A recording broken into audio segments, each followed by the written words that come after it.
سجدہ آدم کو، حق تعالی نے فرمایا فخرج انک رجیم،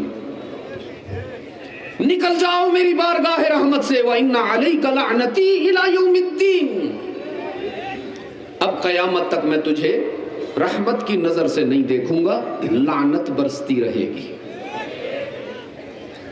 تو عزیز ساتھیو، شیطان چلا تو گیا، اللہ کو چیلنج کر کے گیا، کہتا وَعِزَّتِكَ يَا رَبْ لا أبرح أغوي عبادك ما دامت أرواحهم في أجسادهم، الہ العالمین تیری عزت کی قسم کھا کر کہہ رہا ہوں کہ جس آدم کو سجدہ نہ کرنے کی وجہ سے تو نے مجھے ملعون بنایا، اس آدم کی اولاد سے اتنے گناہ کرواؤں گا، اتنی خطائیں کرواؤں گا، اتنے جرائم کرواؤں گا کہ تو بھی ان پر ناراض ہو جائے گا۔